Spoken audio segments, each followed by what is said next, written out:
Have you ever loved someone so much that you started making excuses for the pain they caused? You told yourself they'd change.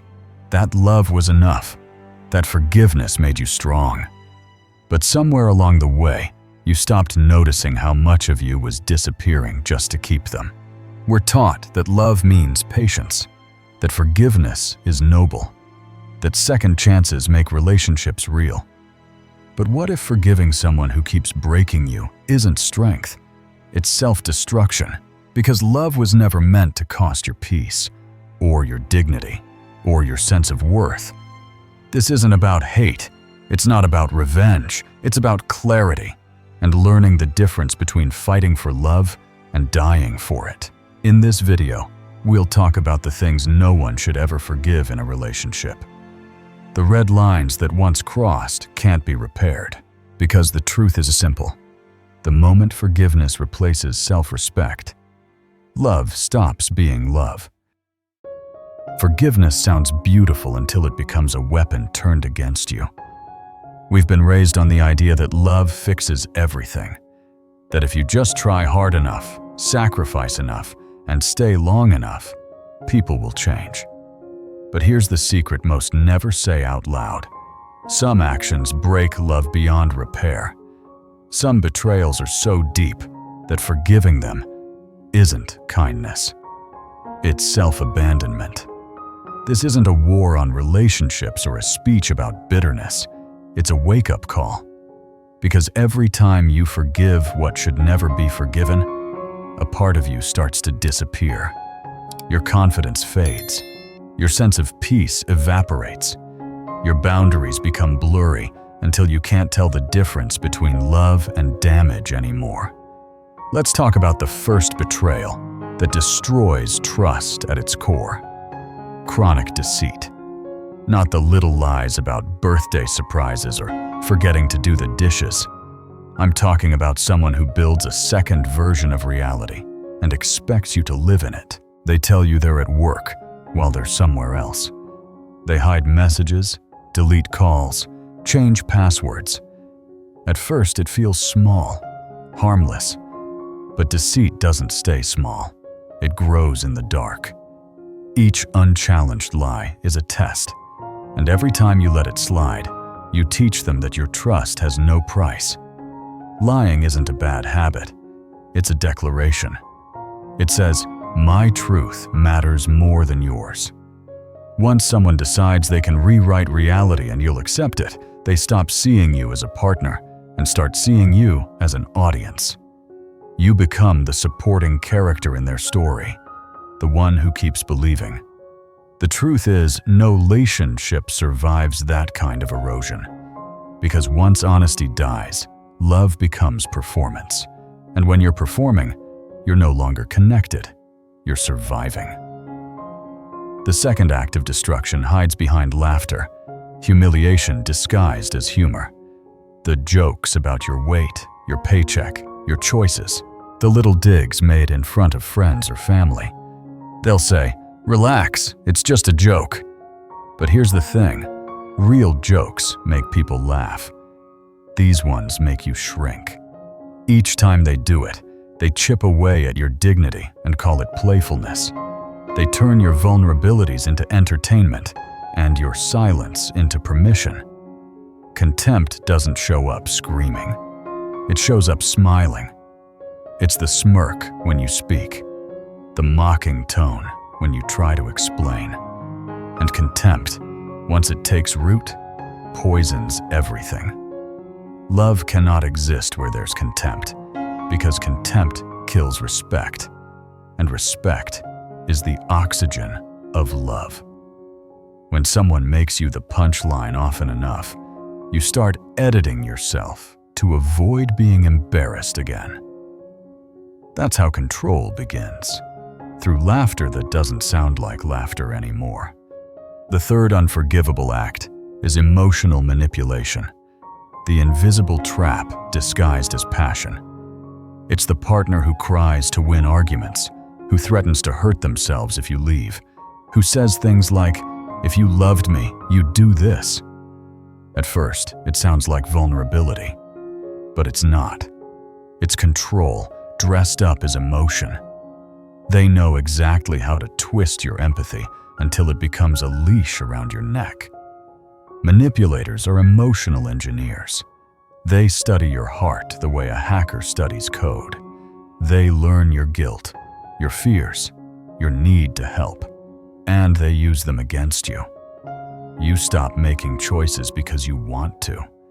You make them because you're scared not to. That's not love. That's psychological blackmail. And here's the most painful part. It works because you care. They weaponize the very thing that makes you human, your compassion. They take the part of you that wants to protect and twist it until you start protecting your abuser instead of yourself. Someone who truly loves you will never use guilt or fear to keep you. They won't make you responsible for their happiness or mental stability. They won't manipulate you into staying by threatening to fall apart if you leave. That's not romance. That's emotional terrorism. Real love is chosen freely, not coerced. It invites you in. It doesn't trap you. It makes you feel safe, not scared. It doesn't make you walk on emotional eggshells, terrified that saying the wrong thing will trigger chaos. When you live in a relationship where deceit, contempt, and manipulation become normal, you start losing the ability to recognize what peace feels like. You confuse chaos with connection, tension with passion, fear with loyalty. You convince yourself that if you can just be better, more patient, things will finally get better. But they won't. Because love doesn't heal abuse, it hides it. Forgiveness is beautiful when it's earned, but forgiveness without change isn't grace. It's surrender. And the more you forgive what breaks you, the harder it becomes to remember who you were before the breaking started. You deserve more than recycled apologies and temporary peace. You deserve a love that doesn't need to hurt you first to prove it's real. And if that sounds like a fantasy, it's only because you've spent too long surviving the opposite. Because love, the real kind, the kind that lasts, doesn't demand your silence, your excuses, or your endurance. It demands truth, respect, and choice. Anything less isn't love. It's captivity with pretty words on top. If this truth hits somewhere deep, don't just scroll past it. Subscribe now. This channel isn't about drama. It's about healing, clarity, and self-respect. Every week, we break down the psychology of love, pain, and power, so you never lose yourself in the name of love again. Control doesn't always look like control. Sometimes it hides behind words like care, protection, or love. But love that constantly crosses your boundaries isn't love at all. It's ownership in disguise. The fourth thing you should never forgive is invasion of boundaries presented as intimacy. It starts with, "I just worry about you," or "I just want to know where you are." Soon it becomes checking your phone, showing up at your work, asking who you texted and why. They tell you it's because they love you too much. But it's not love. It's fear of losing power. Privacy isn't secrecy. It's selfhood. It's the space where your identity breathes. When someone invades it, they're saying your autonomy doesn't matter. They're telling you that your mind, your time, and your body are no longer yours. I've seen people justify tracking apps, constant check-ins, or random pop-ups as just being close. But let's call it what it is: surveillance. And once surveillance becomes normal, the relationship stops being a partnership. It becomes a cage. One person watches, the other performs. The next unforgivable act is any form of physical aggression. It doesn't matter who it comes from or how small it starts. The push, the slap, the slammed door, the hand on your arm, just a little too tight. Violence never arrives as violence at first. It sneaks in under the label of stress or bad mood. But the truth is simple. Once someone uses force to get their way, the relationship stops being safe. Physical aggression isn't loss of control. It's an attempt to gain it. Because no one throws things at their boss. No one shoves a police officer. They can control it. They just choose not to with you, because they believe you'll stay. And the tragedy is, every apology, every "I didn't mean it," every "it will never happen again," becomes another loop in the cycle. Each time you forgive, you teach them that pain works. The pattern always escalates. The push becomes a shove. The shove becomes a slap. The slap becomes a punch. And one day you realize you're living in a war zone, pretending it's home. The truth? No love story needs bruises to prove it's real. The sixth unforgivable act hides in plain sight: financial manipulation and control. It's not always dramatic. Sometimes it's quiet. They forget their wallet again. They quit their job without talking to you. They spend freely but expect you to cover the bills. They guilt trip you for wanting financial boundaries. Money isn't just money. It's safety. It's options. It's freedom. When someone starts controlling it, they start controlling you. And the worst part? They make you feel guilty for wanting independence. They'll say, "Don't you trust me?" Or, "Couples share everything." But sharing only works when both people have a choice. When one takes and the other gives until it hurts, that's not sharing. That's exploitation. Financial control doesn't always look like theft. Sometimes it's sabotage, discouraging your promotions, undermining your goals, making you believe that your career threatens the relationship. Because as long as you depend on them, they win. You're not partners anymore. You're property. And then there's one of the most dangerous forms of control: deliberate isolation. It never happens all at once. It starts small. They say your best friend is a bad influence. Your family stresses them out.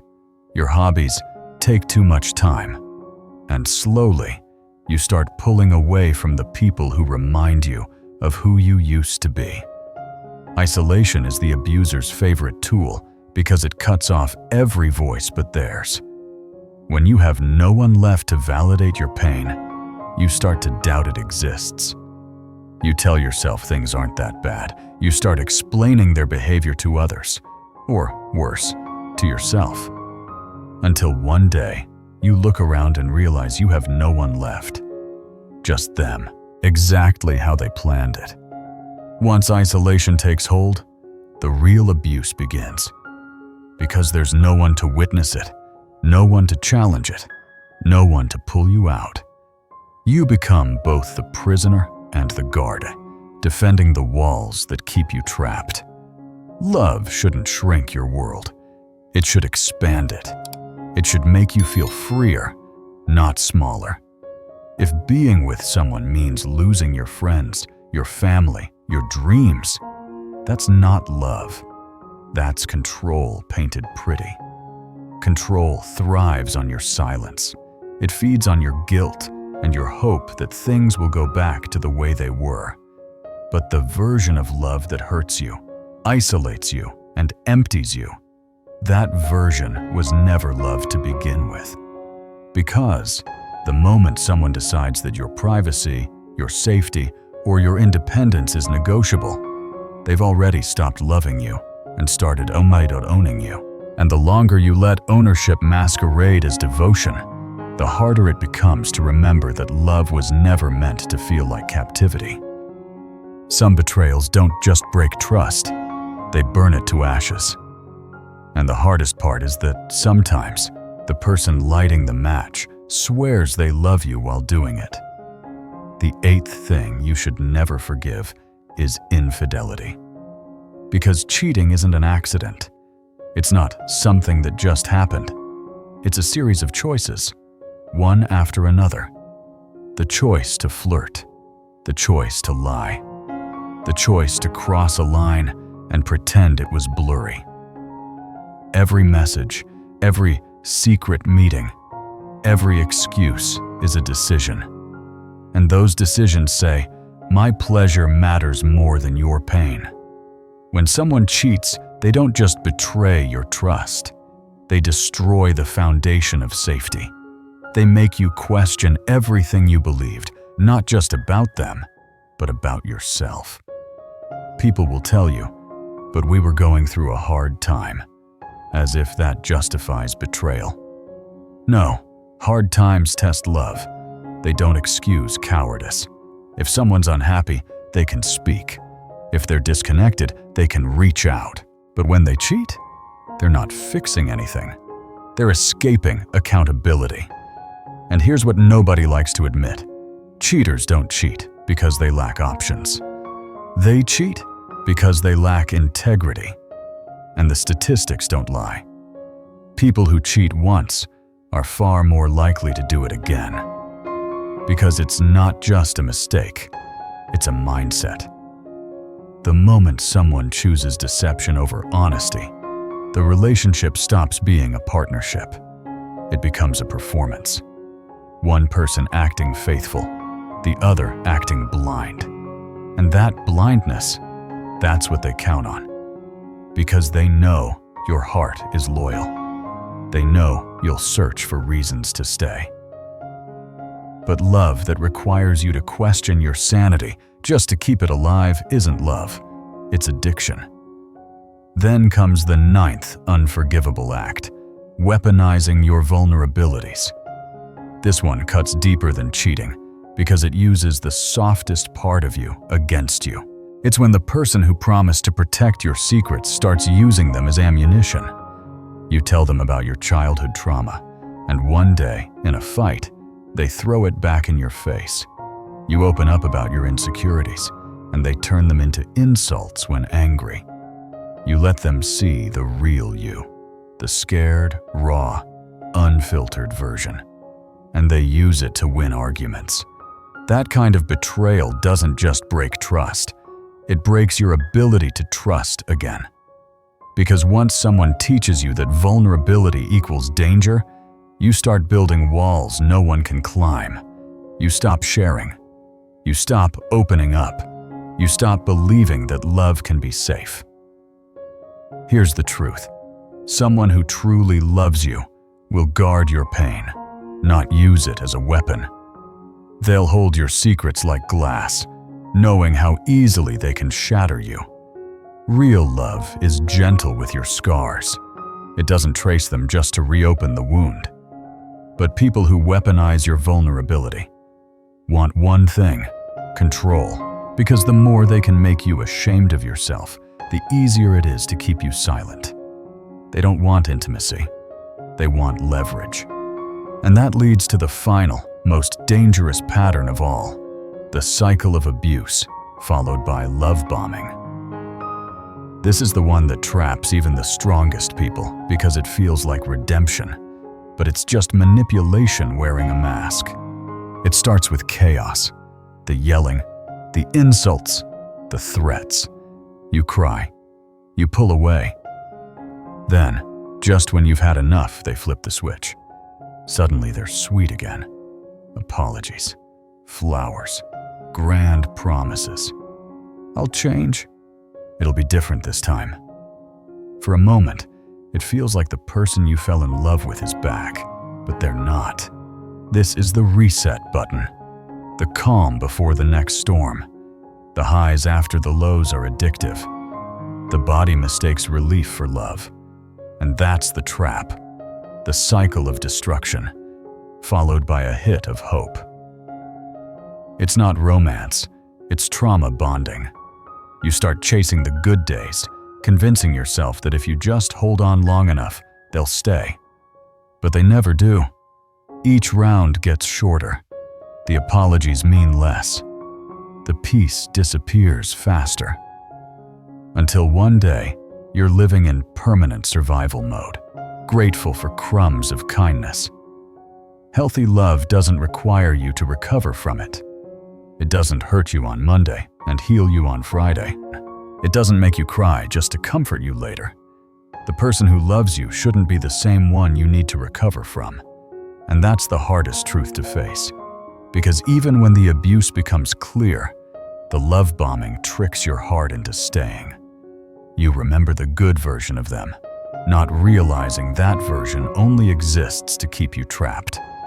Love bombing isn't love. It's control disguised as devotion. They're not sorry. They're scared. Scared that you'll finally realize you deserve peace more than their chaos. And here's what you must understand. Every time you forgive this pattern, you teach them that destruction comes with a reset button. But the real reset is when you walk away. When you stop believing in apologies that sound the same, but change nothing. The person who hurts you and then heals you is still the one who hurt you. They don't get credit for cleaning the mess they created. Love that comes with bruises, emotional or physical, isn't love, it's bondage. And the longer you stay in it, the harder it becomes to remember what love ever felt like before it turned into survival. So, if you've been forgiving these patterns, hoping that someday the good version will stay, this is your wake-up call. They're not changing. They're recycling. You can't fix someone by bleeding for them. You can't heal them by letting them break you. And you'll never find peace inside the same walls that destroyed it. People don't stay in toxic relationships because they're weak. They stay because they're hopeful, because they remember who that person was at the beginning, because they keep believing that if they just love hard enough, something will change. But love doesn't change people who don't want to change. It just gives them someone to use while they stay the same. The first reason people keep forgiving the unforgivable is what psychologists call the sunk cost trap. You tell yourself, I've already given too much to walk away now. You think leaving means throwing all those years away. But here's the truth. Staying doesn't give those years back. It only guarantees you'll lose more of them. Every day you spend begging someone to treat you right is another day stolen from the version of you who could be free. The second reason is the fear of being alone. You tell yourself loneliness will kill you, but loneliness isn't what destroys people. It's living with someone who makes you feel alone in a room you share.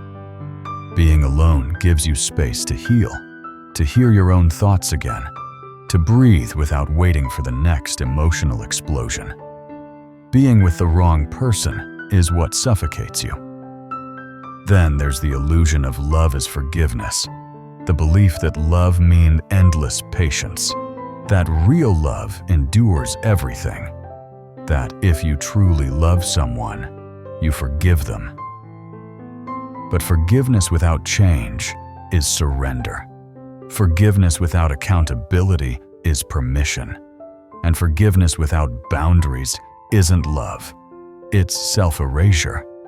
True love doesn't demand that you destroy yourself to prove it's real. Real love doesn't do unforgivable things in the first place.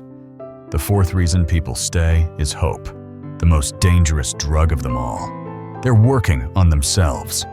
They had a rough childhood. They're trying. But here's the painful truth. Explanations aren't excuses. You can understand someone's pain without making it your prison. Real change doesn't come with promises. It comes with proof. Consistent, quiet proof that doesn't require you to keep suffering to believe it. And finally, there's normalization. The lie that everyone's relationship is hard, that jealousy is love, that disrespect is just how couples fight. You tell yourself, no relationship is perfect, and that's true. But there's a difference between imperfection and abuse, between arguing and being controlled, between mistakes and patterns. When dysfunction becomes familiar, it starts to feel safe. But comfort isn't the same as peace. Here's what healthy love actually looks like. It's not fireworks followed by silence. It's not chaos followed by apologies. It's calm, steady, boring sometimes, but safe. It's where disagreements don't turn into war, where privacy isn't suspicion, where support doesn't come with strings. Healthy love doesn't demand constant forgiveness. It doesn't make you prove your worth. It lets you rest. If you're listening to this and recognizing your story, know this: it's not your fault. Someone's cruelty doesn't mean you're hard to love. It means they were too broken to love you right. You can't fix that. You can't love someone into respecting you. You can't sacrifice yourself into being valued. Leaving isn't giving up. It's coming home to yourself. It's not weakness. It's clarity. It's not running away. It's breaking free. Because sometimes the bravest thing you'll ever do is walk away from what you wanted most, once you realize it's killing you slowly. The cost of staying is always higher than the cost of leaving. Staying teaches them that their behavior is acceptable. Staying teaches you that your pain doesn't matter. Staying teaches your children that this is what love looks like, and that's how the cycle continues. But when you finally leave, everything begins to shift. The fog starts to lift. The noise fades. You start remembering the sound of your own voice. The silence that used to scare you becomes peace. You stop explaining. You stop apologizing. You stop waiting for someone else to choose you. Because you finally chose yourself. And that choice? That's where your life begins again. You'll feel guilt at first. You'll wonder if you were too harsh. That's normal. But guilt doesn't mean you were wrong.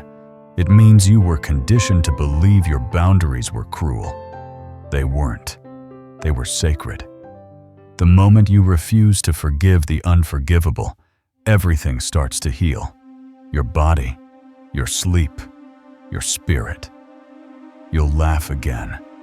You'll breathe easier.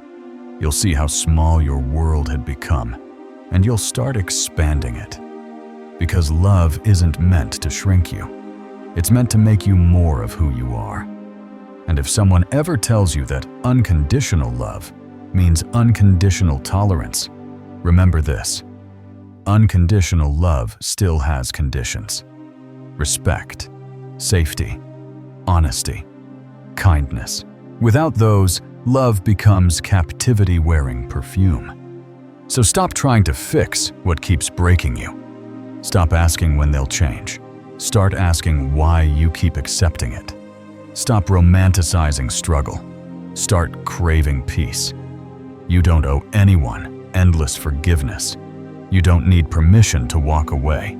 You don't need closure to move on. You just need to remember that your heart was never built to survive on pain. Real love won't ask you to lose yourself to prove it. Real love will never require you to be smaller, quieter, or less. You deserve a relationship where trust isn't a gamble, where respect isn't earned through suffering, where "I'm sorry" isn't a routine performance, but a rare, meaningful act. You deserve a love that feels like peace, not survival. And if that means walking away from what once felt like everything, walk anyway. Because what's waiting for you on the other side isn't loneliness. It's freedom. Freedom to rest. Freedom to heal. Freedom to love again. This time, without losing yourself in the process.